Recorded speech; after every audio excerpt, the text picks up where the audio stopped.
본격적으로 계절이 이제 여름으로 바뀌었어요. 네. 예, 여름으로 바뀌면 항상 사회적으로는 에너지 대란 때문에 블랙아웃.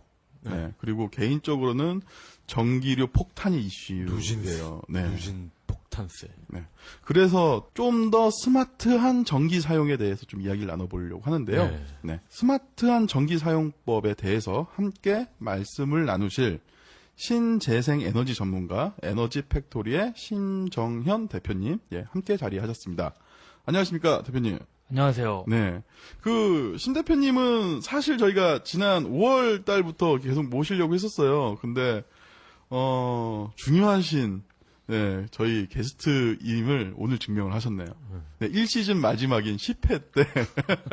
저희가 오늘 마지막 시즌이거든요. 네. 벌써 10회나 됐어요. 네, 오늘이 10회째예요. 네, 10회 특집으로, 네, 신 대표님과 함께 신재생 에너지에 대해서 이야기를 나누도록 하겠습니다. 네. 이게 그린 에너지라고 그러잖아요. 통칭해서. 네. 근데 일단 우리나라에서 우리가 고속도로 이렇게 가다 보면은 심심치 않게 볼 수가 있어요. 텃밭이나 또 도심에서도 지붕에서 이거를 설치한 데가 있죠. 네. 태양광이죠. 태양광. 그래서 태양광을 위주로 한번 얘기를 해보려고 우리 심 대표님을 모셨고 그리고 뭐 태양광 말고도 뭐 많이 있죠. 뭐 조력 발전, 또 뭐 풍력 발전, 화력. 예, 뭐 화력은 그린 에너지는 아니고 그러니까 이런 게 많이 있긴 한데 원자력. 그 뭐 지열도 예전부터 있긴 있었어요. 지열 발전, 네네네. 그죠? 근데 어쨌건 우리 그 어떤 가까운 미래에 부합하는 거는 태양광이라는 얘기가 많아서 일단 신 대표님을 모셨습니다. 그렇죠. 근데 태양광 에너지는 사실 낯설진 않아요.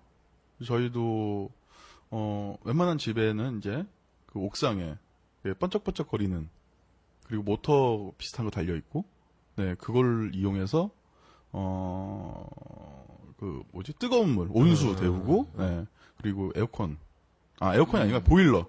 아니, 네, 근데 거기서 돌리고. 지금 중요한 게 태양광하고 태양열하고 차이가 있어요. 저 그거 맨날 헷갈려요. 그러니까 지난번에 제가 태양광이라고 했다가 박사구 전 이런 무식한 놈이 다 있냐며. 그걸 헷갈릴 수 있냐며.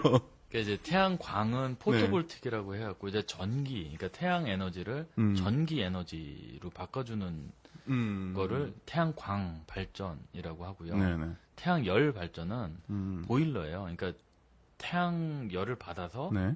그 물을 데피는 거죠. 왜 이렇게 집에 옛날에 농촌이나 이렇게 지나가다 보면 위에 이렇게 동그란 통 이렇게 뭐뭐 태양열 해가지고 이렇게 있는 게 그게 이제 난방이거든요. 그러니까 집에서 쓰는 뜨거운 물, 네네. 보일러, 난방 그거는 태양열이고요. 우리가 지금 말하려고 하는 전기를 생산하는 건 태양광 발전입니다. 아, 그렇군요. 지금 이제 모셔서 저희가 여쭤볼 게 굉장히 많아요, 지금. 이게 저희 그 입백 청취자들께서는 사실 좀 낯설 수도 있어요. 전 근데- 낯설어요. 예. 태양광과 태양열이 또 다르다는 IT 거. 전문 방송이 왜 무슨 재생 에너지를 하냐 이러실 수도 있는데 이 태양광 발전에 들어간 설비가 거의 IT 기기입니다. IT 부품과 재료가 굉장히 많이 들어가고요. 네네. 그리고 주요 재료 중에 하나가 뭐 실리콘이죠, 그죠? 폴리실리콘이죠. 그렇죠. 반도체 반도체죠. 만드는 실리콘이 들어가기 때문에 IT와 뗄래야 뗄 수가 없습니다. 그리고 이거와 연관되는 다양한 또 분야가 많기 때문에 네. 그래서 일단 모셨고요. 그럼 일단 이 지금 태양광 발전을 아까도 말씀드렸듯이 텃밭이나 일반 가옥의 옥상 이런 데서 설치하는 모습을 속속 볼 수가 있는데 이거를 일반 민간인들이 하는 이유가 있을 거 아니에요?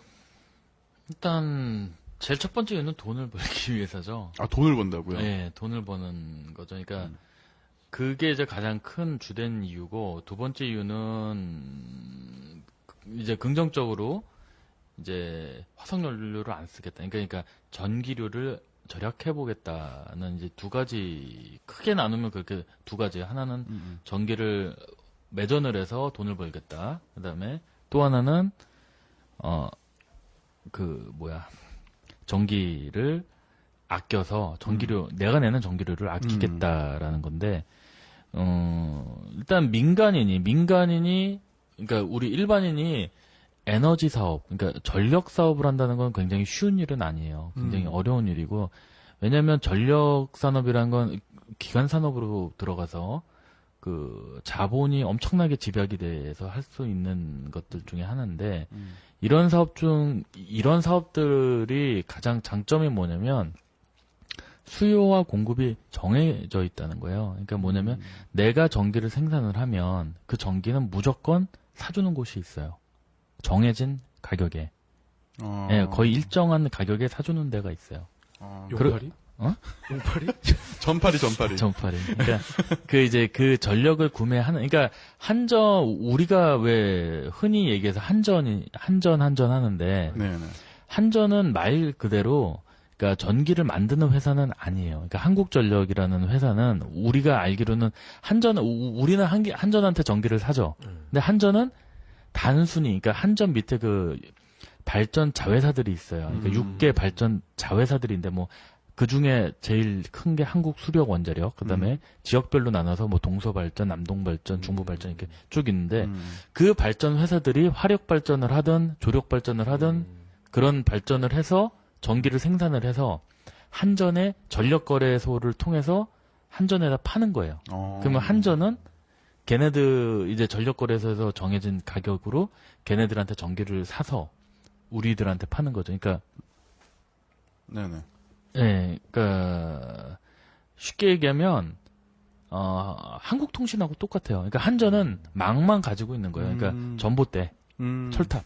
그러니까 전기 인프라를 다 깔아놓고 그렇죠. 전기는 다른 발전소에 사서 소비자한테 이제 파는 중개업을 하고 있다. 그렇죠. 한전은. 그러니까 우리도 마찬가지인 게 네네. 태양광 발전 시설을 설치를 하면 네. 그것은 100% 한전한테 100% 매전을 하고 얼마간의 정해진 가격에. 네네.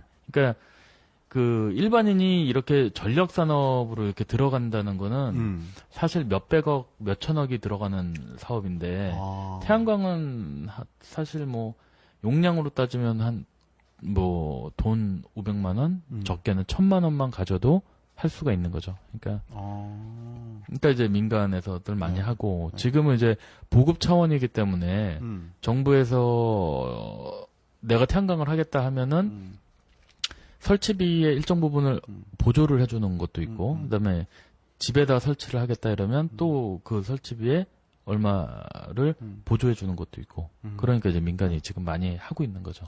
저희가 오래전에 아마 참여정부 시절일 거예요, 아마. 예. 네. 유럽의 어느 도시였는데, 어느 나라인지 도시인지 정확히 기억이 안 나요. 근데 제가 되게 인상적이었던 게 뭐냐면, 그 마을은 이제 자체 전기를 이제 태양광으로서 자체 그 전기를 생산해서 가구에서 다 쓰고 남은 전기를 이제 판다는 거예요. 예. 저는 그런 걸 보면서 그럼 한국에서도 좀 가능하지 않을까? 왜냐면 계속 이제 날은 더워지고 여름은 길어지고.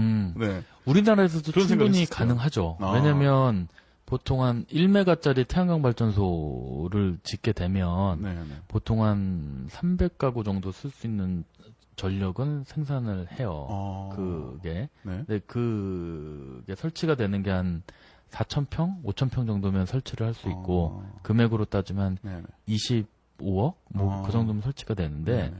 문제는 우리나라는 그 전력의 모든 권한을 한전이 갖고 있어요. 개인이 생산하는 전기도요? 그러니까 개인이 생산을 해도 네. 그러니까 내가 이 전기를 팔려면 팔려면? 네, 그러니까 내가 쓰는 건 상관없어요. 독과점을 하고 있으니까. 그렇죠. 그러니까 한전이 모든 권한을 갖고 있기 때문에 네. 일단은 한전을 거쳐야 되는 거죠. 네. 그러니까 유럽에 아마 거기가 독일일 것 같은데 보신 데가 그쪽 같은 경우는 분산형 전원이라고 해서 네. 지역마다 이 전력 그런 회사들이 있어서 네네네. 아마 보신 데는 그렇게 해서 마을 공동체에서 그 전력을 생산해서 자기들이 쓰고 나머지를 전력회사에 파는 그런 구조가 아닐까 싶은데 우리나라는 사실상 그게 좀 힘들죠. 구조적으로. 네. 이 일반인이 이제 태양광 발전을 한다라고 해서 일반인들이 관심을 많이 가졌던 이유 중에 하나가 이게 초기 투자 비용은 만만치 않지만 이게 연금처럼 나중에 다달이 일정액이 들어온다. 그래서 뭐 아들보다 낫다. 뭐 그래가지고 이게 한때 붐이 일었었어요. 그죠? 지금도 하시는 분들 대책으로? 많죠. 네, 지금도 많지. 그래서 이게 어떤 그 한정과의 계약 기간이나 내가 전기를 뭐 몇 단위당 팔 수 있는 금액 이런 게 어떻게 뭐 시시각각 바뀌는 건가요? 아니면 들어갈 때마다 다른 건가요? 그게 보통 이제 정부의 제도에 따라서 바뀌어져요. 근데 이 제도가 굉장히 다른 제도에 비해서는 굉장히 자주 바뀌는 편이고요. 네. 그러니까 우리나라 이 특히 태양광 정책은 좀 일관성이 아직까지는 없어요. 그러니까 이게 정권이나 아니면 그런 정책 결정권자들의 이런 어떤 의지 같은 거에 대해서 굉장히 많이 바뀌는데 이 태양광이 붐이 일었던 가장 큰 첫 번째 이유는 2007년도 8년도 이때는 그러니까 그 FIT라는 제도를 했어요. 이게 뭐냐면 발전 차액 지원 제도예요. 그러니까 정부에서 1년에 한 번 고시를 하는데 쿼터를 정해놓고 만약에 전체 태양광으로 발전하는 게 50메가면 50메가, 60메가면 60메가 쿼터를 정해놓고 거기에 이제 신청해서 FIT 제도의 지원을 받으면 그러니까 2007년도가 아마 712원이었을 거예요. 킬로와트당. 그러면 그 712원을 15년 아니면 20년 동안 고정으로 사주는 거예요. 정부가. 그러니까 한전이 고정으로 사주는 거죠. 그렇게 되면 내가 초기에 설치되는 투자비가 좀 들어간다 하더라도 그 수지 타산을 계산을 따져보면 내가 지금 10억이 들어가는데 그거를 얼마간에 뭐 한 7대3, 뭐 8대2 해서 대출을 받아서 일단 하고 갚으면서 이렇게 계산을 하다 보면 보통 그 수지 타산이 맞는 점이 한 5년에서 6년 사이에 그 대출금이나 이런 거 다 상환이 될 수 있게 구조가 돼 있어요. 그럼 뭐 이율 이런 거 다 따져서는 남는 그렇죠. 장사네요. 네, 네. 남죠. 그러니까 이제 이 사업을 할 수가 있는 거죠. 네네. 그러니까 이 은행 입장에서 보면은 FIT라는 제도는 고정 가격에 사주기 때문에 가격의 변동성이 없어요. 그러니까 킬로와트당 얼마라는 게 딱 픽스가 돼 버리니까. 네. 그다음에 내가 투자하는 입장에서도 위험 부담이 없죠. 왜냐하면 얼마로 나는 정해놓고 들어가는 거니까 내가 10억, 뭐 20억, 30억을 먼저 선투자를 한다 하더라도 그 투자 대비 수익률이 얼마다라는 게 딱 픽스가 돼서 나오기 때문에 네. 그게 2011년도까지 FIT가 있었어요. 그게 사실상 11년도까지 있었지만 10년도 1월달에 끝났어요. 그게 워낙에 그러니까 선착순이다 보니까 그냥 무조건 먼저 신청하는. 그러니까 11년도께 네. 이미 2009년 12월달에 끝났어요. 마감을 치고. 그쵸, 마감이 된 거죠. 근데 저기 이제 벌써 정보력 싸움이네요. 그때 마지막까지 금액이 내려갔던 게 제 기억으로는 462원 정도 어바웃 됐고요. 킬로와트당. 근데 이것의 지금 장점은 지금 얘기했던 대로 그런 거 고정으로 매입해 준다. 그러니까 이 현금 흐름이 다 나올 수가 있는 거죠.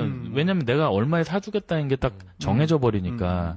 그러니까 은행에서 대출 받기도 쉽고 모든 게 이제 근데 이거의 단점 정부가 돈이 많이 들어간다는 거예요. 왜냐면 얼마에 사주기로 픽스를 해놓은 상태이기 때문에 정부는 좋으나 싫으나 그 사람들한테는 그 돈을 줘야 되는 거죠. 그렇죠. 계약을 했으니까. 그렇죠. 그러니까 정부 입장에서 보면 별로 이게 예산이 많이 들어가는 단점은 있지만 그 대신 보급은 확실하게 시킬 수가 있는 거죠. 왜냐하면 민간의 투자를 유치를 해낼 수가 있으니까. 네.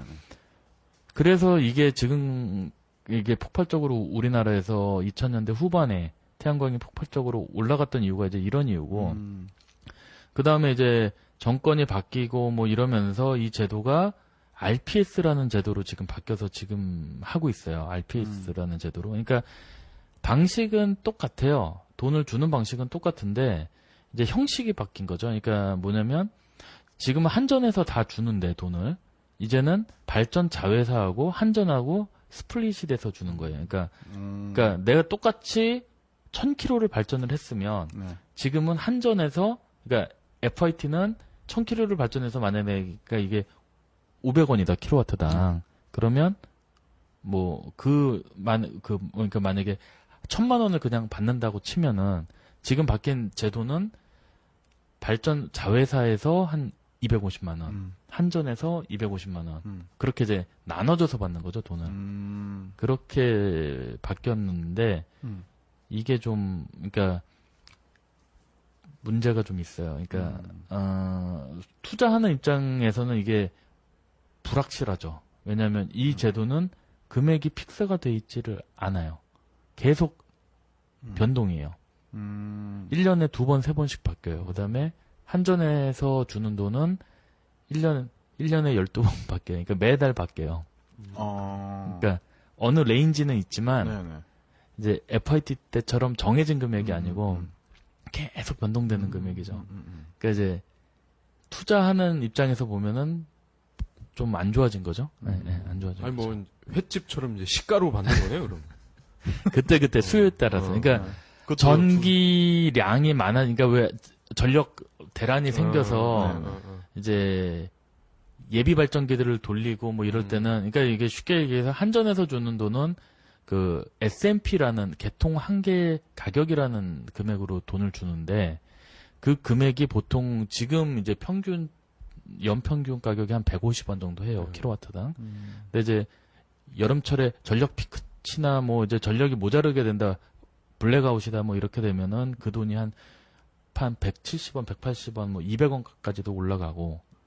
예. 그게 아니다라고 하면은 그 금액이 뭐 한 130원, 140원 그렇게 떨어지기도 하고. 근데 지금까지 작년, 올해 뭐 이런 평균은 한 150원 정도 해요. 그 가격은. 그러니까 정리를 하면 한 6년 정도 컵라면 먹으면 그 이후로는 평생 스테이크를 먹을 수 있는데 그쵸. 한 15년은 스테이크를 근데 먹을 수가 있죠. 중요한 거는 그때는 이제 킬로와트당 뭐 700원 이렇게 해서 정부에서 사주는 가격이 높았고 지금은 뭐 180원까지 떨어졌다는 거 아니에요? 그렇죠. 떨어졌죠. 그죠?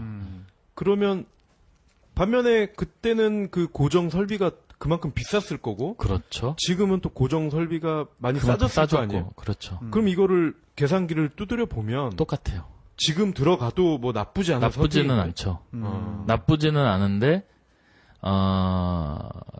장단점이 있으니까 옛날에 FIT 때는 선착순이에요. 내가 먼저 신청한 사람 먼저예요. 그러다 보니까 이제 몰렸고 그 대신에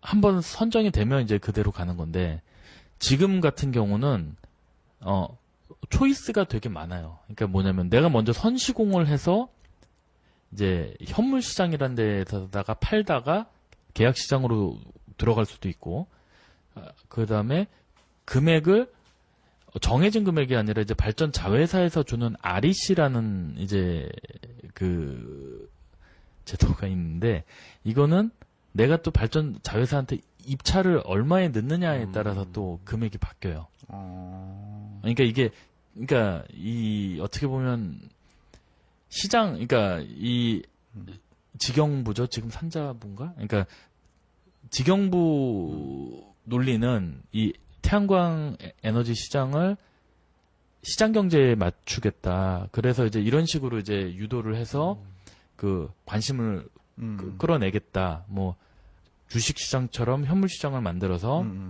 뭐 이렇게 하겠다 해서 이제 이런 제도들을 이제 쭉 만들어서 시행을 했는데 그게 이제 처음 직영부에서 뭐 시장 경제에 맡기겠다 뭐 했다라는 의도와는 틀리게 정부가 예산이 없다 보니까 돈을 그러니까 안 주는 쪽으로 계속 제도를 지금 바꿔 나가고 있어요. 그러니까 쉽게 얘기해서 현물 시장에 만약에 내가 발전을 했어요. 그래서 그러니까 REC를 그러니까 한국 수력 원자력하고 내가 계약이 돼 있다. 그러면 그거는 계약 시장이에요. 근데 이 현물 시장은 뭐냐면 내가 에너지관리공단에서 이 태양광을 팔 수 있는 자격을 얻어서 설치 확인을 받으면 그때부터 내가 발전한 그 발전 그 양에 대해서 REC라는 이제 그 무슨 공급 인증서를 받아요. 네네. 근데 그 인증서가 1000kW당 1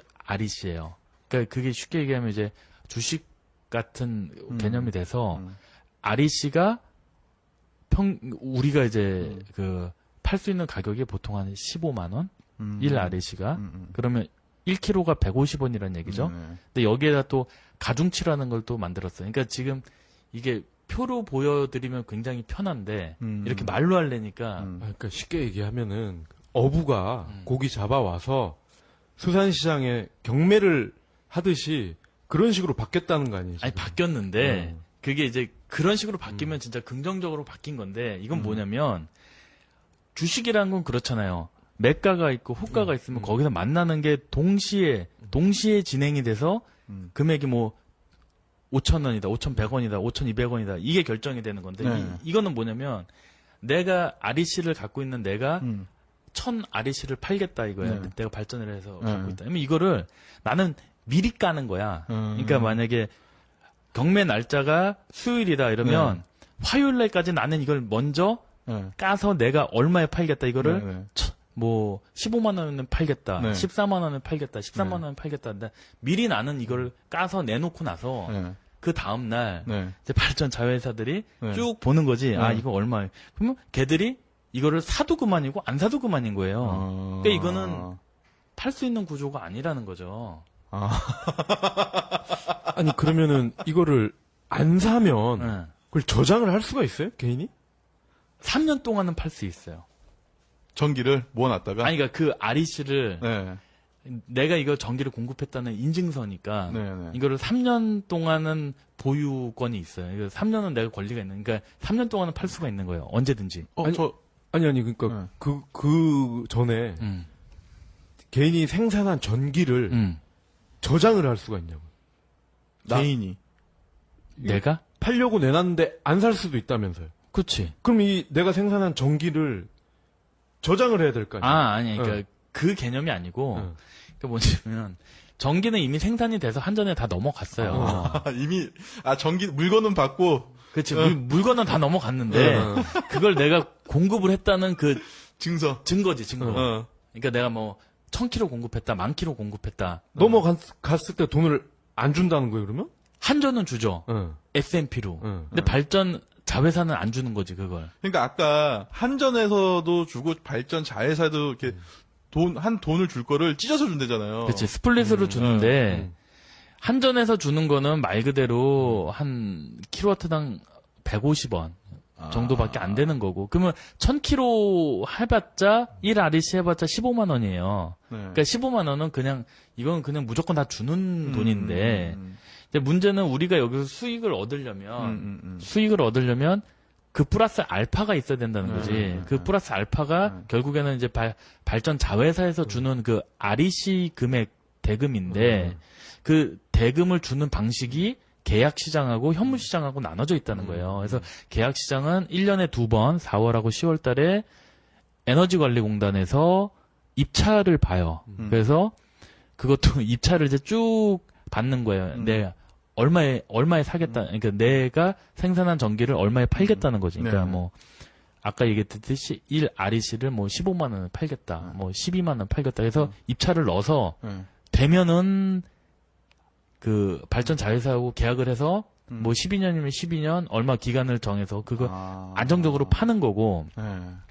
그게 안 되면 이제 현물 시장에 파는 건데 현물 시장이 가격이 높아요. 그러니까 작년 같은 경우는 작년 10월, 11월 달 같은 경우엔 1 REC가 24만 원까지 올라갔어요. 그런데 계약 시장은 얼마였냐면 12만 8천 원이에요. 거의 한 더블이죠? 어바웃 더블이죠? 그러다 보니까 이걸 하시는 분들, 그러니까 내가 돈이 있고 은행에서 대출을 안 받고 안 받고 이 발전 시설을 지으신 분들은 굳이 돈이 당장 필요하지 않으면 네. 계속 비싼 가격에 내놓는 거지. 음. 그래서 그렇게 비싸게 사면 땡큐니까. 3년 동안. 그렇죠. 3년. 그러니까 안 팔려도 또 3년 동안은 팔 수 있는 거니까. 그러니까 3년 동안 계속. 그렇죠. 예. 안 팔려도 계속 내놓는 건데. 그러니까 이게 지금 정부가 이거를 그러면서 이제 보완책을 내놓은 게 뭐였냐면 이 발전 자회사들한테 너네가 신재생으로 얼마만큼은 무조건 해라라는 의무량이 있어요. 그러니까 이 REC를 살 수밖에 없게끔 만든 제도가 있는데, 네네. 그러니까 강제 얘들이 구매를 해야 그렇죠. 되는 예. 그렇기 때문에 이 제도가 유지가 되고 가격이 형성이 되는 거였는데, 이게 시작된 지가 2012년도에 시작이 됐어요, 처음. 네. 근데 12년, 13년 해보니까 얘들이 힘들거든. 이거를 지금 사기가 네. 애매하거든. 그러니까 룰을 또 바꾸기, 올해 이제 다시 바꿔서, 이제 그러니까 의무적으로 사야 되는 양을 유예를 해달라. 뭐 1년 유예를 해달라. 2년 유예를 해달라. 그런 식으로 바꾸고 있고, 의무적으로 저기를 하는 거를 이제 그 양을 쿼터를 좀 줄여달라는 식으로 계속 지금 제도가 그러니까 바꾸려고 하고, 그러니까 결국에는 뭐냐면 이렇게 제도를 처음에 만들고 그 의지대로 갔으면은 가격이 그렇잖아요. 이게 어차피 시장 상황에 맞추겠다고 했으면은 REC 가격이 올라가면 올라가는 게 맞는 거예요. 왜냐면 그만큼 니즈가 있으니까. 삼성전자가 뭐 200만 원, 300만 원, 500만 원도 갈 수 있는 거예요. 왜냐? 니즈가 있으면 올라가는 거지, 주식이란 건. 이것도 마찬가지라고 봐야 되는 건데, 네. 문제는 가격이 올라가니까 그 가격 못 주겠다 이거예요. 그러니까 그 가격을 못 주니까 룰을 바꾸겠다는 거지. 그러면은 전기를 발전하는 발전소는 전기도 이렇게 뭐라 그럴까 그 위기 시즌 뭐 모자르는 그 블랙 아웃이 들어서 전기가 모자르는 시즌에는 되게 비싸게 판다고 저는 이야기 들었었지. 한전에서 비싸게 사간다는 이야기를 들었었어요. 그러니까 그게 아까 얘기했던 S&P죠. 그 S&P가 블랙아웃이나 전력 피크치가, 그러니까 이게 쉽게 얘기해서 평상시에, 그러니까 네. 봄하고 가을에는 전기가 많이 안 쓰잖아요. 그러면 전력 생산 단가가 낮은 원자력 핵발전소를 돌리겠죠. 네네. 그러면 이거는 생산 단가가 낮아요.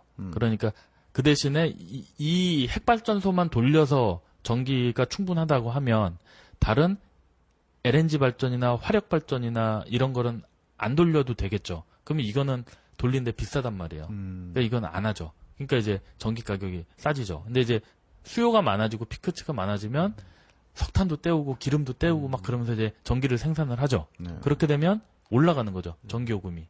그 얘기예요. 그 얘기인데 거기다 태양광을 올리게 되면 태양광은 더 비싸죠. 비싸니까. 근데 문제는 그렇게 돼서 전기요금이 올라간다 하더라도 그걸 누가 아마 인터넷 같은 데 쳐보시면 금방 아실 수 있을 건데 원자력 발전소 짓는 비용하고 태양광 발전 짓는 비용하고 지금은 태양광 발전소 짓는 비용이 더 싸요. 킬로와트당. 그러니까 왜냐면 키로당 대비를 했을 예, 때. 대비를 했을 때 왜냐면 네. 우리나라는 원전 핵발전소를 짓는 비용만 생각을 하지 네. 사후 처리 비용은 전혀 생각을 안 해요. 그렇죠. 운영 유지 그리고 방패까지 해야 그렇죠. 되니까. 방패까지. 그러니까 그 모든 비용이 다 추가가 돼 버리면 태양광 발전소 짓는 거에 거의 한 3배 정도 되는 비용이 더 들어간다는 거예요. 그럼 원자력 발전소 짓는데 얼마예요? 정해진 게 없어요. 알 수가 없어요. 왜냐면 걔네들이 오픈을 안 하니까. 예, 알 수가 없고 이게 뭐 정부 관료들만 알겠죠. 그쪽에 했던 분들 이게 오픈된 게 없으니까 그다음에 지금 결국에는 고리 발전소 핵발전소도 지금 폐기를 못 시키는 게 결국에는 원전이란 게 폐기가 된다고 하면 옛날에 체르노빌 했던 것처럼 시멘트 블럭으로 덮어 씌우는 방법밖에는 없어요. 그게 뭐 계속 이제 시간이 지나면 계속 덮어서 그걸 뭐 어디다 우리가 메모를 할 수 있는 것도 아니고 어디다 바다에다 버릴 수도 있는 거 어디 지금 뭐 방패장 뭐 한다 하더라도 지금 고준위 그러니까 왜 저준위 중준위 뭐 그런 이제 원자력 발전소에서 썼던 물건들 뭐 경주 방패장으로 보내기 위해서 뭐 이제 뭐 그런 것들을 하고 있다는데 문제는 그런 게 거의 지금 포화 상태래요. 어디로 갈 데가 없대요. 그런 핵 폐기물 같은 경우도. 그러니까 문제는 이런 것들이 여러 가지가 문제가 돼서 지금 환경 쪽이나 뭐나 다 이런 것들 때문에 발전소 없애자, 폐기하자 뭐 하고 있는데 뭐 실용적인 면에서는 원자력 발전이 좋긴 좋죠. 예. 근데 문제는 사후죠. 그러니까 우리가 지금 살아오면서 선조들이 그러니까 말도 안 되는 것들을 우리한테 물려준 거는 지금까지는 없잖아요. 근데 우리는 우리 후세대한테는 이걸 물려줘야 돼요. 방패다. 네. 네가 안고 살아야 된다. 그렇지. 그러니까 왜 독일이, 네. 왜 일본이 그 똑똑한 선진국 돈 많은 네. 그러니까 뭐 나라들이 네네. 핵발전소들을 왜 폐기하고 없애는지는 이유를 따져보면 네. 자명한 일이죠. 그럼 현재 원자력 발전소는 진퇴양난이네요? 더 이상 폐기할 데도 없고. 그렇죠. 그렇다 이걸 유지하기에도 위험하고. 근데 지금 더 하고 있잖아요. 더 짓고 있고. 그 정부 정책 의지예요. 모든 게. 이 에너지는 결국엔 국가 산업하고 모든 게 맞물려져 있기 때문에 우리가 뭐 그러니까 환경론자들 뭐 이런 쪽에서 해라 마라 할 수 있는 문제는 아니지. 왜냐면 공장은 돌려야 되고 산업은 돌아가야 되니까. 근데 문제는 그 비율을 얼마나 적정하게 맞춰서 대체 에너지를 개발을 해야 되느냐에 초점이 맞춰지면 되는데 문제는 다른 나라 특히 독일은 뭐 몇 년까지 전체 에너지원의 뭐 60%, 65%를 신재생 쪽으로 하겠다. 일본도 뭐 2030 몇 년까지 원전 다 없애겠다. 뭐 여러 가지 얘기들이 나오고 있는데 우리나라는 2006년도인가에 만든 게 2025년까지 전체 에너지원의 10%를 신재생으로 하겠다. 그게 지금 나온 게 11%를 하겠다 해서 지금은 그거를 또 2030년으로 또 늘리는, 그러니까 무슨 이쪽을 전혀 신경을 안 쓰는 거예요. 제도 자체가 정책 결정하시는 분들이. 그러면 다시 이제 태양광 발전으로 돌아가서 지금 그러니까 저희 청취자들이 궁금해하는 거는 이거를 어느 정도의 크기와 비용을 들이면 이 정도 벌 수가 있다. 뭐 그런 어떤 그렇죠. 그게 제일 저기 한데 전문 용어를 왁구를 좀 짜주시면 일반적으로 생각하시면 그러니까 수익이 나는 그러니까 다들 사람마다 니즈가 틀리겠죠. 나는 한 달에 100만 원만 있어도 돼. 뭐 나는 뭐 500만 원은 있어야 돼. 뭐 이제 그런 건 있겠지만 기본적으로 100kW 정도 지금 발전 시설을 하면 한 달에 한 350만 원 정도 수익을 올릴 수가 있어요. 350만 원에서 한 400만 원 어바웃. 지금 현재 상태로 기준으로? 보면 100kg 근데 100kg 지금 만드는데 한 2억 한 3천 그 정도 들어가고 그러면 이제 이거를 쭉 해서 따져 보면은 한 6년에서 7년 정도면 지금 이거는 원금이 상환이 돼요. 그러니까 물론 자기 자본이 처음에 얼마가 그러니까 한 전 2억 한 2억 2천 3천 중에서 자기 자본이 한 30% 정도 들어가고 나머지는 은행 대출 받고 뭐 이렇게 하면 한 7년 정도면 6년에서 7년 정도면 다 갚아요. 그 돈은. 그러면 그 후부터는 내 인컴이 되는 거죠. 순수하게. 한 달에 350만 원 정도? 한 300만 원. 350만 원, 한 400만 원 정도. 그러면 2억 3천은 설비 비용인 거죠? 그렇죠. 설비 비용이죠. 대지 비용은 빼고. 그렇죠. 근데 이제 아까 얘기했던 이제 여기서 가중치라는 게 또 나와요. 이게 네. 뭐냐면 FIT 때는 땅에다 설치를 하든 건물에 설치하든 크게 금액이 안 바뀌었어요. 근데 이게 이제 정부에서 예산이 없다 보니 땅에다가는 일단 설치하는 거를 좀 자제해라. 그래서 일단 그 땅에다 설치할 때는 가중치를 0.7을 주고 건물 위에다 설치하면 가중치를 1.5를 줘요. 그게 뭐냐면 1kg를 발전을 하면 건물 위에다가는 1.5kg 발전한 걸로 인정을 해주겠다는 거고 땅에다가 설치를 하면 1kg를 발전해도 0.7로만 인정을 하겠다는 거예요. 근데 뭐 그냥 생각해도 건물을 하나 이렇게 도배하지 않는 이상 그렇죠. 어렵죠. 대지에 이렇게 해놓은 거 땅에다 따라갈 하는 수 게 없잖아요. 훨씬 많이 깔 수 있죠. 네. 근데 건물은 한계가 있잖아요. 뭐 네. 건물이 500평이라면 결국엔 500평 그거밖에 못 하는 거잖아요. 그리고 건물에 올리려면 제약이 굉장히 많아요. 네. 여러 가지 이해관계도 그쵸. 그렇죠. 그다음에 뭐 안전 문제도 있죠. 뭐 저번 경주 뭐 이렇게 집 무너지고 막 하는 거 그런 안전 진단 그런 거 다 받아야죠. 그러니까 저 어려워지는 거죠. 건물 위로 올린다는 거는. 유지 보수도 더 그렇죠. 힘들어지죠. 땅보다는. 그러니까 그렇게 되면 정부 입장에서는 그렇게 제도를 바꾸면 결국에는 예산을 아낄 수가 있겠죠. 그러니까 건물에를 좀 더 많이 준다 하더라도 땅에 많이 까는 것만큼은 못 하겠죠. 이제 그렇게 바뀌는 건데, 그러니까 일반적으로 우리가 100km 지금 아까 얘기했던 한 2억 3천 정도 드는 건 이제 그 350만 원 정도 나온다는 거는 지붕 위에 했을 때 한 1.5 가중치 1.5 그다음에 땅에다가 하는 것도 그러니까 우리나라 그러니까 토지를 보면 지목이 있어요. 뭐 전, 답, 뭐 임야, 뭐 이렇게 쭉 있는데 나대지라는 지목은 없고. 근데 어쨌든 그 지목이 정부에서 정해놓은 게 국계법에 따르면 28개 지목이 있어요. 그 중에 5개 지목, 그러니까 전, 답, 임야, 목장용지, 과수원용지. 이거는 가중치가 0.7. 그 외 나머지 23개 지목, 그러니까 뭐 대지, 뭐 잡종지, 뭐 창고용지, 공장용지, 뭐 기타 등등, 뭐 하천, 국어, 뭐 다 포함해서 이거는 가중치 1. 근데 여기다가 100km 미만으로 하면 가중치 1.2를 더 주죠. 100km 이상 넘어. 그러니까 이거는 현재 지금 나와 있는 그런 제도고.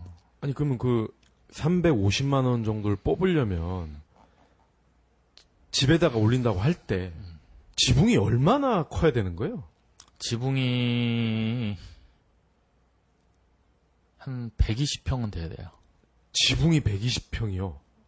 그러면 무슨 뭐 저기 용인이나 이런 펜트하우스 그런 타운에서만 가능하겠네요? 그러니까 그 정도라고. 그러니까 이게 되게 웃긴 게 뭐냐면 이번에 6월 25일 날 또 법이 하나 바뀌었는데 뭘 자주 바뀌어. 이건 뭐냐면 건물에 올리는 것도 그 전까지는 건축 면적의 2배까지 인정을 했어요.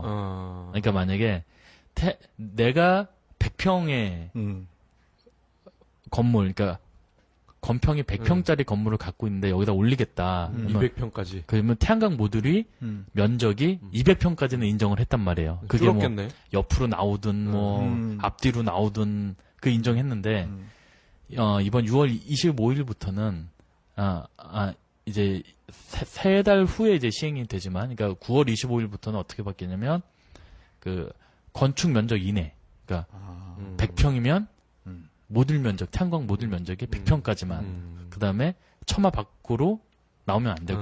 못 삐져나가게. 그렇지. 그러니까 쉽게 얘기해서 더 하지 마라 이거예요. 결론은.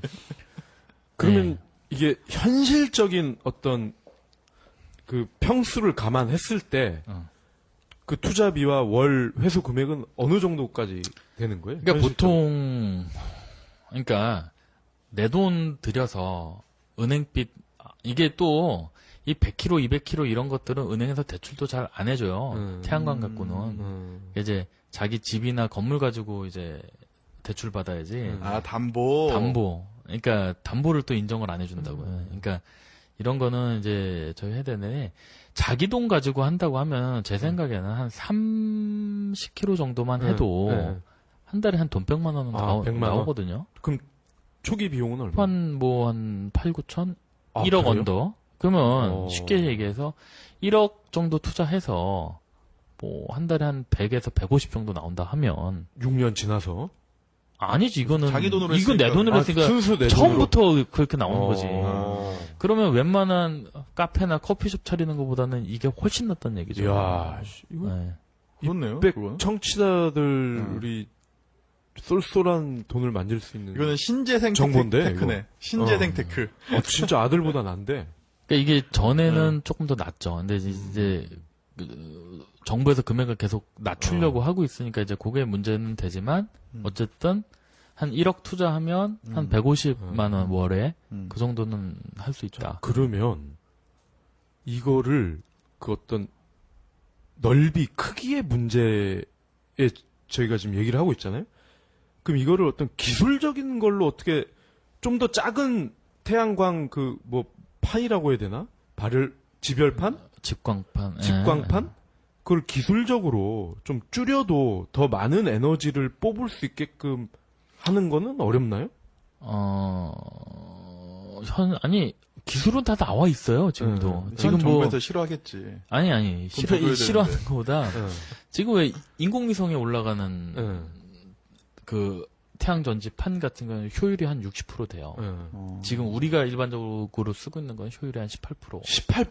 18%? 네, 18%, 16%, 18% 되고. 그러니까 이미 기술은 다 나와 있는데, 그러니까 문제는 뭐냐면, 제작 단가나 뭐나 이거저거 경제성을 비교를 해보면, 지금 우리가 쓰는 폴리실리콘, 그러니까 그러니까 햇빛 에너지를 전기 에너지로 바꿔주는데 우리는 지금 폴리실리콘이라는 걸 써요. 그게 이제 삼성전자에서 만드는 반도체를 만드는 기본 소재인데, 그걸 왜 쓰냐면, 가장 싸요. 싸니까. 네, 가장 싸기 때문에 쓰는 거예요.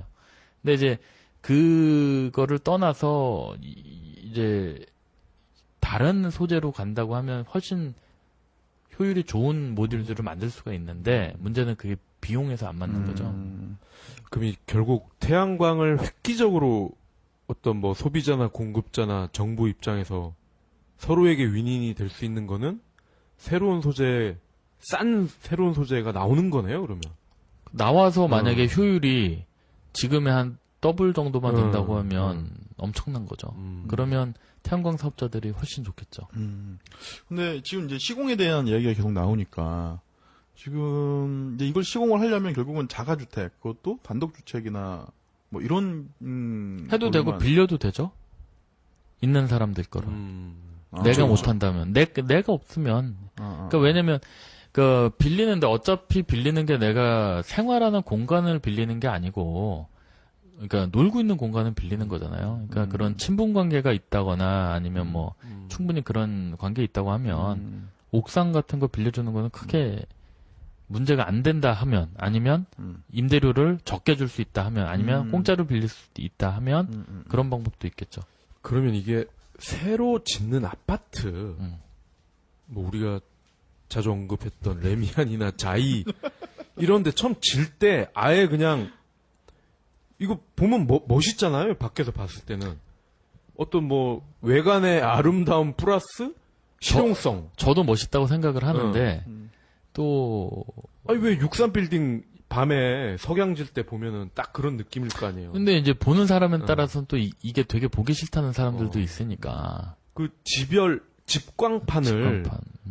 남향 쪽으로 남향으로 딱 다 붙여버리면 안 되나요? 도배를 해버리면? 근데 이게 이제 뭐냐면, 태양광판이 가장 좋은 효율을 낼 수 있는 게 태양광 직사광이 태양광 그 직광판에 직각으로 떨어질 때예요.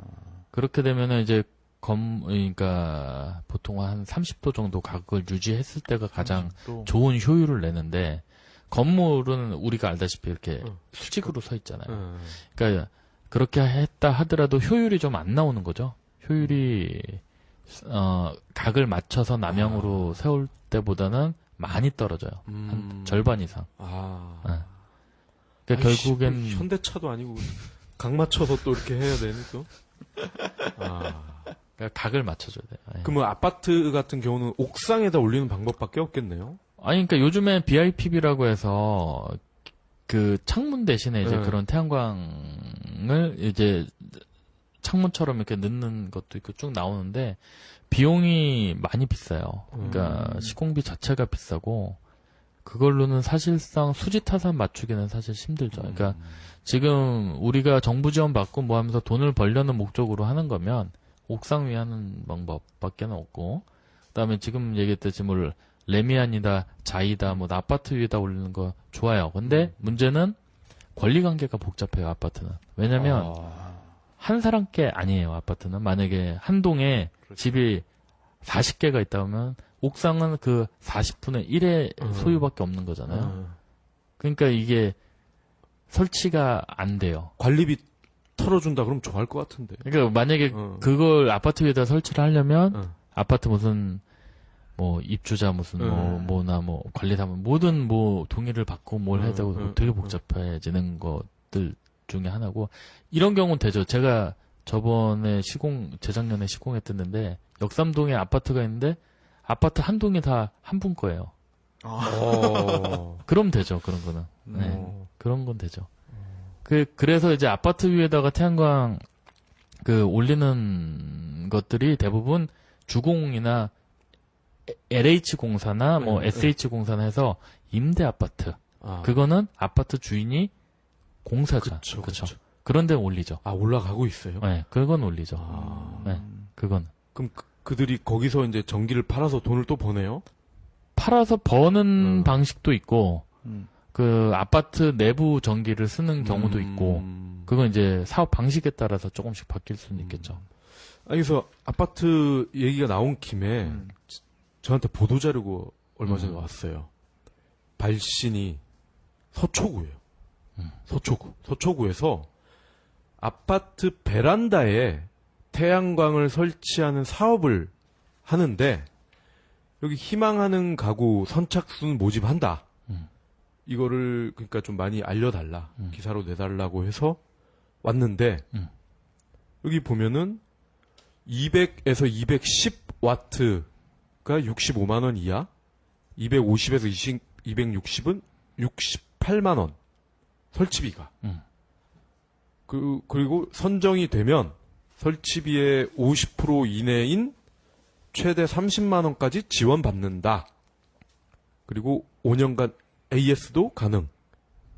그러니까 이게 지금 여기 보시면은 베란다에 지금 집광판이 눈으로 봐도 한 라면 박스만한 게 한 2개가 있는데. 그러니까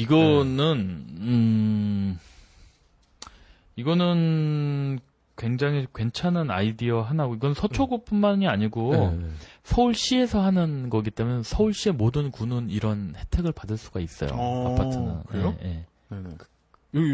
여기가 마포인가? 네. 마포구도 혜택을 받을 수 확인해봐. 있어요. 네. 마포구. 저는 또 구로구니까. 근데 이게 이제 아파트 베란다가 이제 이거의 전제 조건은 뭐냐면 제대로 된 효율을 내려면 자기 아파트 베란다가 남쪽 그렇죠. 남양. 네. 남양을 바라보고 있어야 되는 것이 하나고 그다음에 이게 괜찮은 아이디어인 게 뭐냐면 우리나라는 지금 한전이 한 가구에 주는 전기 용량이 3kg예요. 그리고 그 구간별 누진제잖아요. 월 그렇죠. 기준이죠? 월. 그러면 보통 내가 한 달에 한 500kg 쓴다. 하면 전기요금은 10만 원 정도 이상 나오죠. 500kg 이상. 근데 이걸로 해서 이런 직광판 한 2-3개 정도 달아서 만약에 계량기를 거꾸로 돌린다고 하면 그 한 10만 원 나오는 게 한 뭐 5만 원 나오든 뭐 6만 원 나오든 그럼 저건 5만 원짜리예요?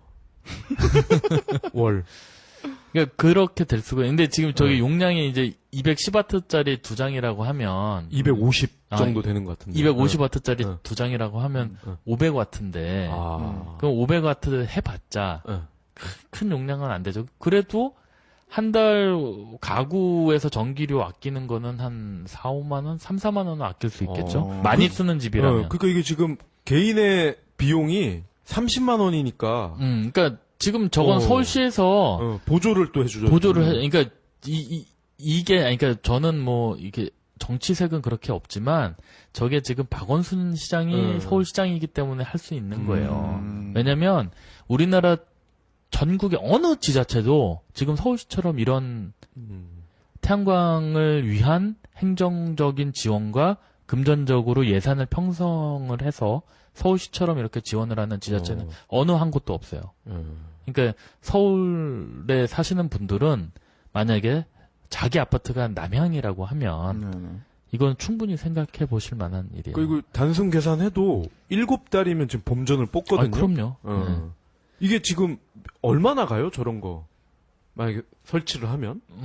한 4-50만 원 정도는 가겠죠. 아니. 그 어떤 존속 기간이. 저건 그냥 반영구적인가요? 한 10년 이상은 쓰겠죠. 10년. 기본적으로 10년 이상. 그러면 굉장히 많이 남는 장사네요. 그러면. 근데 이제 문제는 저거를 설치하는 태양광 모듈이 어떠냐에 따라서 굉장히 중요해지고 저거를 이제 변환해주는 인버터가 또 어떠냐에 따라서 또 많이 차이가 나겠죠. 그러니까 결국에는 그러니까 이게 설치하시는 분들도 문제가 마진이 남아야지 하니까. 그러니까 싼 제품들을 갖다가 쓰는데 이 태양광 모듈은 싸고, 그러니까 이 모듈에 따라서 효율 차이가 굉장히 많이 나요. 그리고 또 단결정이냐 다결정이냐에 따라서 또 차이가 많이 나고, 그다음에 인버터도 효율이 뭐 98%짜리 99, 그러니까 100을 생산을 하면 99개, 98개를 변환해서 나가는 게 있는데 100을 생산한 거를 80개밖에 못 보내주는 인버터도 있어요. 그럼 저거는 아무래도 엔트리급이겠네요, 그러면. 그렇다고 봐야죠. 그러니까 제 생각에는, 그러니까 이게 제도가 조금 더 발전을 해서 이런 모듈이나 스펙을 자기가 결정을 하고 차라리 서울시가 얼마를 지원해주는 형식이 되면 훨씬 난데 지금은 이제 업체들이 선정이 돼 있어서 그 업체 스펙에 맞춰야 되는 상황이다 보니까 그런 건 조금 안타까워. 저 그러면 궁금한 게 있는데요. 그럼 이런 식으로 발코니에 하는 것도 그럼 가능하나요? 그냥 개인이? 그럼요. 네. 그러니까 굳이 만약에 나는 서울시 지원 안 받겠다. 네. 그럼 내가 설치하면 돼요, 그냥. 이 아저씨가 해준다니까. 그러니까 저는 아까부터 시공에 대해서 여쭤봤는데 일단 뭐 지붕 올리는 것만 말씀을 하시니까 근데 일반적으로 아파트에 사는 사람들이 또 대부분이고 그리고 다 아파트가 없더라도 뭐 빌라라든지 뭐 이렇게 해가지고 이제 발코니가 있잖아요. 예. 그럼 발코니에 이제 뭐 이거를 하면은 뭐 30평 대지만큼은 안 되더라도 그렇죠. 그러니까 왜 에어컨 실외기 우리 발코니에 왜 에어컨 실외기 이렇게 바깥으로 이렇게 앵글 이렇게 달아서 내놓잖아요. 네. 그런 식으로 이것도 그냥 뭐 한 3장, 4장 뭐 많이 붙일 수 있으면 5장 정도까지만 붙여. 만약에 250kg짜리 아니면 300kg짜리 모듈 5장 붙이면 1.5kg죠. 그러면 가정에서 아마 전기료 한 달에 2만 원, 3만 원밖에 안 낼걸요? 그러면 그렇게 만드는데 비용은 어느 정도 시공이 들까요? 비용, 이제 그게 제품에 따라서 틀리니까 지금 여기 서울시에서 지금 하는 것처럼 한 60만 원대에 맞추냐, 아니면 100만 원대에 맞추냐, 그거는 이제 자기가 비용을 생각을 해봐야 되겠죠. 그러니까 쉽게 얘기해서 내가 한 달에 전기료를 얼마를 내냐, 그러니까 우리나라의 실정에 맞춘다고 하면 어떤 집은 한 달에 전기료 3만 원 내는 집이 있을 것이고 어떤 집은 또 한 달에 전기료를 뭐 한 15만 원, 20만 원 내는 집이 있잖아요. 그러면 20만 원 내는 집 같은 경우는 이거를 지금 얘기했던 것처럼 뭐 한 1kg나 뭐 2kg를 설치를 해서 붙인다고 하면 전기요금이 그만큼 줄어들게 되겠죠. 예. 그 1kW 정도만 되면 4인 가족이면 거의 돈 낼 일이 없겠어요. 전기료를. 그래도 되죠. 내긴 내지. 왜냐면 한전이니까 돈 벌어야죠. 한전이. 기본료만 내면 되겠네. 그러니까 보통 그러니까 이게 누진제잖아요. 그러니까 뭐냐면 100kg 그러니까 이거를 설치를 하면 1kW짜리를 하면 그래도 한 1, 2만 원은 내겠죠. 2, 3만 원 내든지. 근데 어쨌든 많이 절약은 되는 건 맞죠. 그러면 좀 더 이제 디테일한 걸 여쭤볼게요. 이 집광판을 설치를 하면 첫째, 비나 눈이 올 때는 이게 효율이 어떻게 변하는지. 발전은 돼요. 근데 한 10% 정도로 떨어지죠. 그러니까 뭐냐면 태양광 발전은 햇빛이 나서 직사광을 받을 때 가장 효율을 내는데 흐린 날도 일단 해는 있으니까 그쵸. 발전은 되죠. 그다음에 뭐 눈 오는 날도 해는 떠 있으니까 발전은 돼요. 근데 눈이 오면 태양광판을 눈이 가려버리니까 발전이 안 되겠죠. 비가 오면은 비 오면 이제 날씨가 흐리니까 발전이 안 되고. 근데 이제 지금 말하는 발전은 그러니까 연평균이에요. 그러니까 우리나라 같은 경우는 연평균으로 태양광 발전을 하면 보통 한 3.5시간은 다 나와요. 3.4시간 이상은. 그렇기 때문에 이 발전량에 대해서는 크게, 그러니까 향을 맞추고 제대로 시공을 했다면 그 정도는 나오기 때문에 그거는 크게 걱정 안 해도 돼요. 그러면 요즘 미세먼지 많잖아요. 네. 그건 어떻게 되나요? 그거 뭐 어차피 먼지가 이렇게 쫙 앉아버리면 그것도 비가 오면 네. 또 씻겨 내려가잖아요. 그러니까 내가 씻어줘도 되는데 네. 그런 수고를 사실상 사람들이 안 하죠. 처음에는 한두 번은 해도.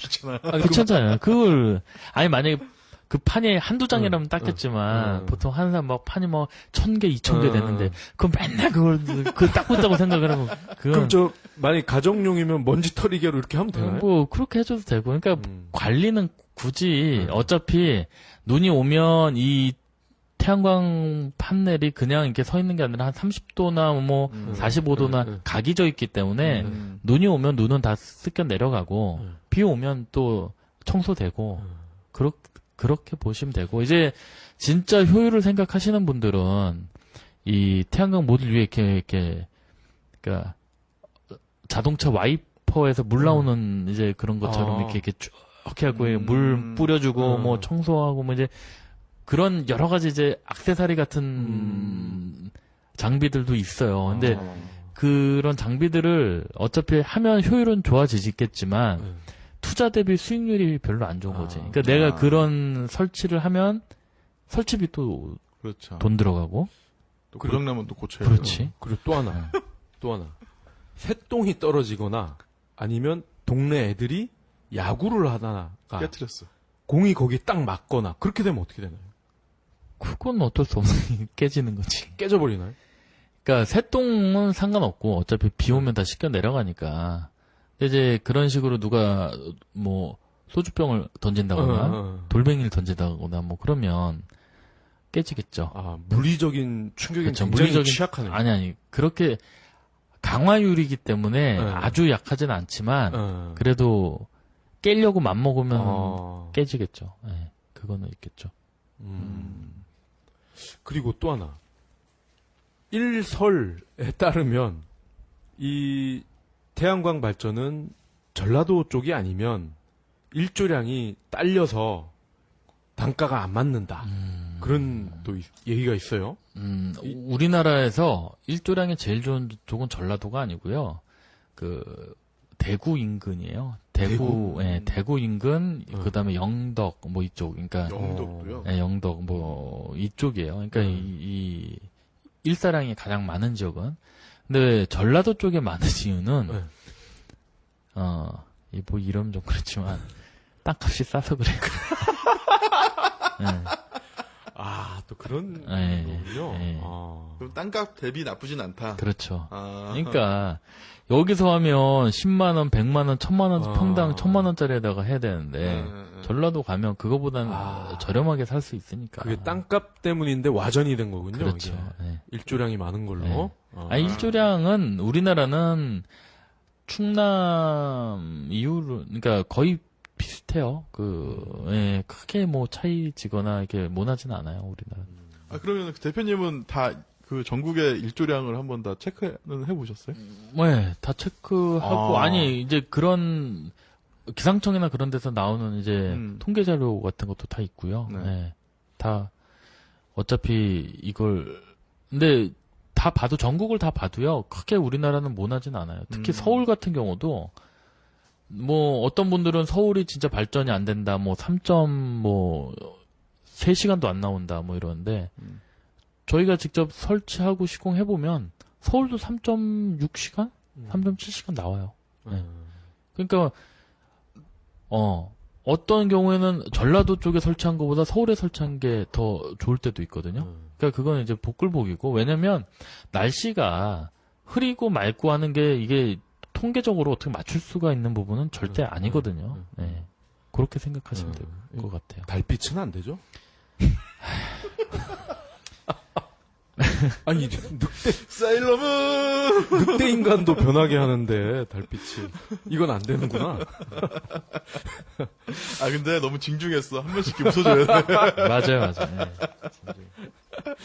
그러면, 그러니까 유지 보수 비용은 많이 안 든다는 거네요, 그러면? 결론은? 이제 만약에 그렇게 물리적인 충격에 의해서 망가지면 그건 어쩔 수 없고, 근데 이제 그거 말고는 이제 저거는 망가질 수 있겠죠. 이제 전기를 변환해주는 인버터는 전기 장치다 보니까 뭐 수명은 있겠죠. 근데 지금까지 저희가 5년, 6년 쓴 것들도 크게 뭐 문제가 없는 걸로 봐서는 그것도 뭐 이제 뽑기라고 그러죠. 뽑기. 내가 잘 걸리면 뭐 잘 쓰는 거고 제품이 좀 안 좋게 걸리면 안 좋게 쓰는 건데 그거 정도 이제 인버터 정도는 뭐 바꿔줄 수 있겠죠. 만약에 문제가 생기면. 네. 그리고 또 하나 여쭤볼 게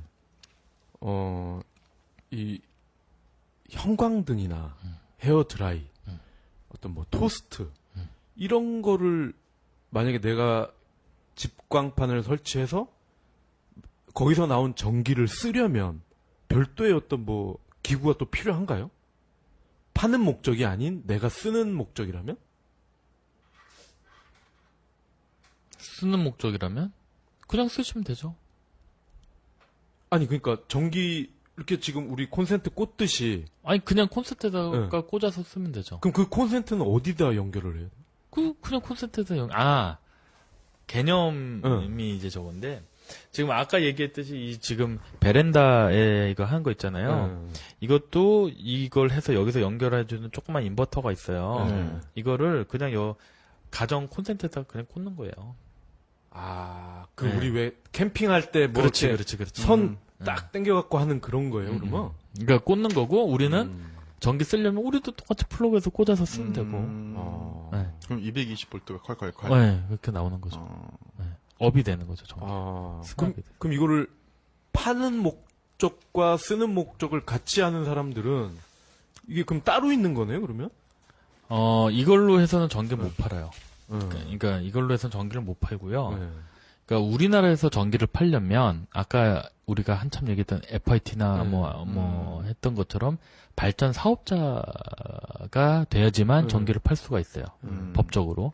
그거는 이제 전기 사업법에 따라서 적법한 절차를 밟아서 허가를 내고 네, 그렇게 해서 하는 거고 가정에서 이렇게 써서 만약에 이런 경우 있잖아요. 내가 이번 달에 전기를 안 썼어요. 그래서 한전으로 거꾸로 가갖고 한전한테 한 300와트 정도가 그냥 공짜로 갔어, 전기가.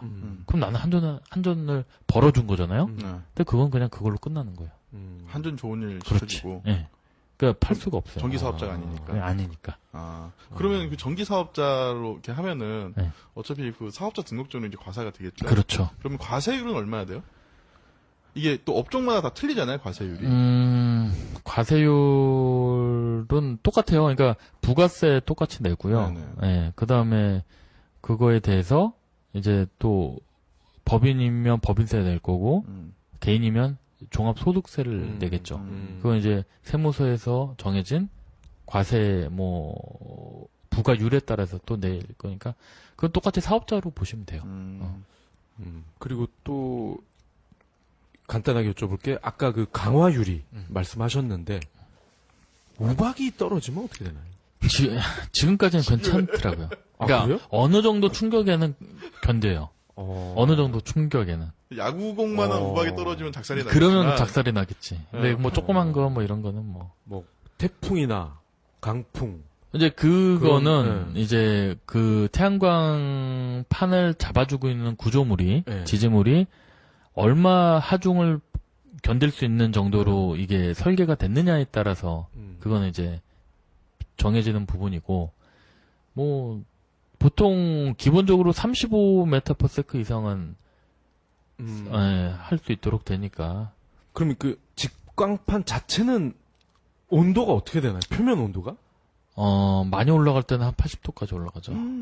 그러면 사람이 장난으로 올라가고 그러면 이제 화상을 입겠네요? 아주 뜨거울 땐 그럴 수 있죠. 그러니까 직광판이 여름에 태양광 발전이 잘 될 거라고 생각하는데 안 그래요. 그러니까 태양광 발전은 봄하고 가을에 잘 돼요. 그래요? 네. 그리고 여름에는 태양광 모듈 온도가 일정 온도가 이상이 올라가 버리면 오히려 발전 효율이 떨어져 버려요. 열 때문에. 열 때문에. 그 온도 때문에. 그래서 그 진짜 효율을 중시하시는 분들은 태양광 판 밑에 막 쿨링 막 그런 거 막 해주고 막 그래요. 네. 냉각수로 네. 열시키게. 온도 떨어지라고. 그렇다고 그늘을 칠 수는 없어. 그렇죠. 네.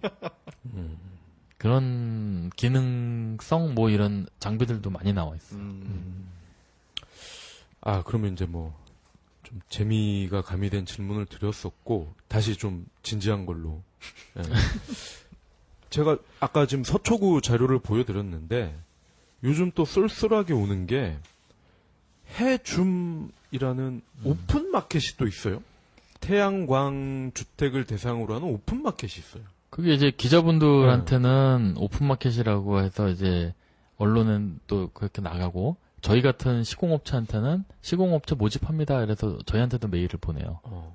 근데 이제 이게 쉽게 얘기하면 일종의 11번가. 그쵸, 11번가 같은 거죠. 그러니까 이 인터넷 쇼핑인데 어떻게 보면은 그러니까 쉽게 얘기하면 그래요. 이런 태양광을 시공하는 회사들은 아직까지 이게 대기업화 되지는 않았어요. 그러니까 거의 그 중소기업 수준이고 따로 영업력을 가지고 있는 회사들이나 그러니까 일반인들을 상대로 그런 게 좀 없어요. 그러니까 하기도 힘들고 거기까지 하기에는 마진이나 이런 산업 구조가 발달을 안 했기 때문에 일반인들하고 이런 실제 시공하는 회사랑 직접 만나기는 되게 힘들어요. 그러니까 그 일반인들이 이걸 하려면 중간에 뭐 큰 회사들을 끼게 되고 그 큰 회사들이 또 실제 시공하는 회사들한테 하청을 주는 형식이거든요. 그러니까 그 회사들은 이제 중간에 그러니까 쉽게 얘기하면 어떻게 보면 브로커처럼 이제 얼마 피를 받고 이제 하청업체한테 주는 거고 실제 공사는 전혀 다른 회사가만 그러니까 쉽게 얘기해서 내가 대기업 뭐 A다 뭐 S 뭐에서 했다 L 뭐에서 했다 뭐 이러면 그 회사가 공사를 하는 게 아니고 그 밑에 한 두 단계 세 단계가 내려가요. 근데 그러니까 실제 공사하는 회사들하고는 일반인들하고는 만나기가 힘든데 이제 여기 같은 경우는 그 해줌 같은 경우 이제 자기들이 이제 그런 역할을 하는 거지. 그러니까 비교 분석을 하는 건데 여기도 이제 그게 한계가 있어요. 여기도 이제 아이디어는 되게 좋고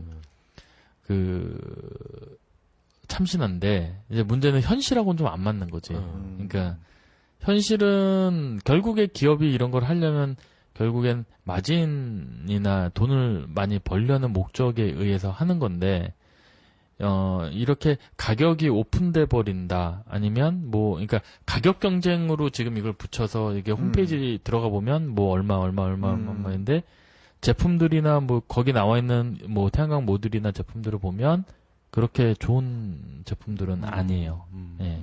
결국은 인터넷 최저가로 가서 그런 식이 되는 거죠. 그리고 결국에는 뭐냐면 그 회사들의 영업을 해줌이라는 데가 이제 해주는 거죠. 그 대신에. 그러니까 단순히 그러니까 그런 차별점은 있죠. 그러니까 우리가 해줌이 어느 회사 우리가 얼마에 계약을 해서 얼마를 해주는 게 아니라 이렇게 그냥 연결을 시켜주는 거고 이런 그러니까 여러 회사들을 셀렉트를 할 수 있게 해준다는 건 굉장히 장점인데 이제 문제는 거기서 이제 해줌도 얼마간의 영업 마진이나 그렇죠. 피는 먹어가겠죠. 근데 그 마진이 굉장히 작다는 거죠. 왜냐하면 가격이 태양광 가격은 거의 오픈돼 있기 때문에 이분들이 여기서 시공해서 가져갈 수 있는 금액들이라는 게 보통 마진 기업 마진이 뭐 그러니까 쉽게 얘기하면 그거에 한 10억짜리 공사했는데 10% 마진 보는 거하고 지금 여기 나와 있는 거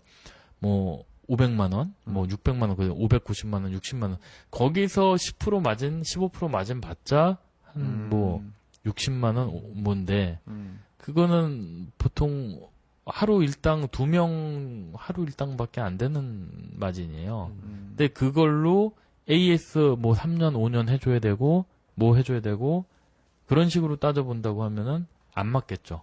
그러니까 여기도 여기 나름대로 제가 볼 때는 굉장한 그런 건 있는 것 같아요. 네. 그러니까 가격이 그런 게 뭐예요? 그러니까 쉽게 얘기하면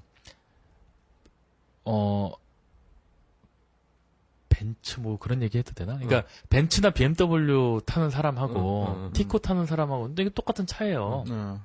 근데 틀리잖아요. 그러니까 그런 개념으로 가니까 서비스를 잘 받고 좋은 제품 쓰고 좋은 효율을 내려면 비싸게 투자하는 게 맞는 거고 지금 이렇게 싸게 가는 거면 고장 날 수도 있고 예, 문제 생길 수도 있고 AS 못 받을 수도 있고 그런 개념으로 가면 아, 그럼 된다. 태양광도 옵션 질이 가능한가요? 어떤 옵션이지? 벤츠 아우디처럼? 옵션 질이 태양광에 가능. 에어컨 막 달려있어가지고 냉각기. 아니, 걔들 맨날 하는 얘기 그거잖아. 왜 미국보다 이렇게 비싸게 쳐봤냐? 그러면 한국은 풀 옵션입니다. 그러잖아. 내가 언제 풀 옵션 해달라고 했어?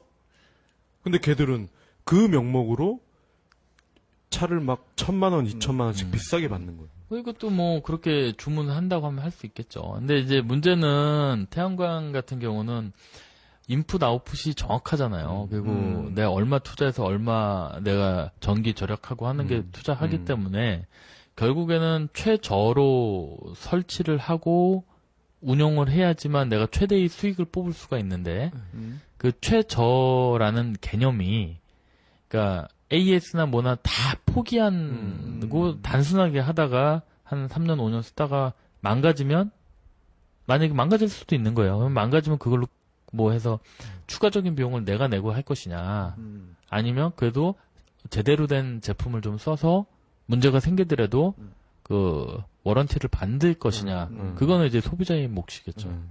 근데 뭐 어느 산업이나 인터넷 최저가 이 치킨런 게임인 것 같아요. 맞아요. 예, 그리고 상식적인 선에서 합리적인 가격이라고 한다면 뭐 서로 좋지 않을까라는 생각이 그쵸. 들어요.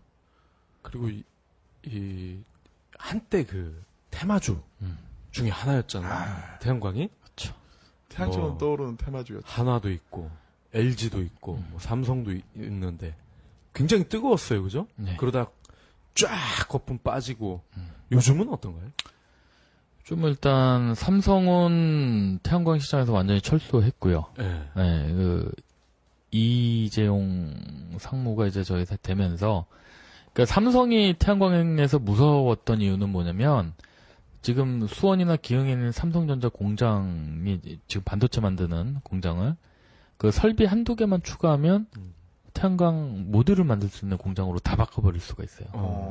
그러니까 이제 그게 이제 중국이나 다른 업체들에서 굉장히 무서워했던 것들 중에 하나죠. 이미 기반 시설이 있기 때문에 그 시설을 좀만 바꾸면 할 수 있는데 이 2000년대 후반의 세계적인 흐름이나 이런 거 봤을 때 투자하기가 이렇게 좋은 여건은 아니었거든요. 그러니까 삼성은 과감하게 포기를 했죠. 삼성 포기했고 LG는 지금 하고 있고 공장. 그러니까 LG는 하고 있고 하나는 이제 중국의 솔라원 인수해서 하고 있는데 메이드 인 코리아는 아니죠. 메이드 인 차이나인데 이제 하나가 하고 있고 그 외에 이제 현대도 조금 하고 있고 현대중공업에서 좀 하고 있고 대기업군에서 보면 그렇게 돼 있고 나머지는 이제 중소기업들 뭐 한 5개, 6개 정도 지금 남아 있고. 근데 지금 세계적인 흐름으로 봐서는 이제 한번 위기는 이제 갔고요. 뭐 웅진이나 뭐나 많이 엎어지고 뭐 저기 했는데 이제는 다시 이제 수익들이 다 좋아지고 있어요. 그다음에 수요 공급이 어느 정도 맞아가고 있고, 그다음에 공급이 옛날에는 공급이 초과가 돼서 이제 회사들이 문제가 됐는데 이제는 수요가 어느 정도 뒷받침을 해주는 상태라고 시장은 보고 있는 것 같아요. 그래서 앞으로는 우리나라 기업들도 괜찮지 않을까 태양광 쪽에서는. 네. 그러면 그 테마주 자체는 여전히 그러면 낮은 거죠 지금 가격은 예전에 비해서. 오시아이나 그런 데 보세요. 많이 빠졌잖아요. 근데 다시 지금 올라가고는 있지만, 그러니까 이게 국제적으로 얼마나 이제 많이 저희가 되느냐에 따라서 좀 바뀔 수는 있어도 이쪽 산업은 그렇게 죽거나 그러진 않을 거라는 거죠. 이게 테마주가 딜레마가 그거예요. 태양광도 그렇고 줄기세포도 그렇고 누구나 이게 뜰 거라는 건 아는데 언제 뜰 건지를 모르는 거야. 그렇죠. 그 태양은 우리나라는 딱 저거예요. 정부가 어느 정책을 하나 딱 발표하면 뜹니다. 4대강 이후로 훅 네, 아니, 뭐 하나 이게 뜨면 발표합니다. 다시 좋아지고 있으면 이재용 아저씨가 다시 또 들어올 수도 들어올 있겠네요. 수도 있죠. 아니 삼성은 그 많은 설비가 최적화돼 있어요. 그러니까 조금만 수정하거나 변경하면 바로 태양광. 근데 이제 그게 이제 좀 힘든 것들 중에 하나는 이미 태양광 모듈 패널, 그러니까 태양광 산업이 모두 자본 집약이 돼서 이미 캐파 싸움으로 됐어요. 그러니까 삼성전자가 반도체가 최강일 수 있는 이유는 그만큼 캐파를 생산을 하기 때문에 되는 건데 지금 이미 태양광에서 그 많은 모듈, 그러니까 엄청난 몇 기가와트로 생산하는 회사들이 이미 중국 회사들이 세계 탑10 안에 6개인가 7개인가가 들어가 있고 그렇기 때문에 지금 이제 시작하면은 삼성은 늦었죠. 네, 이미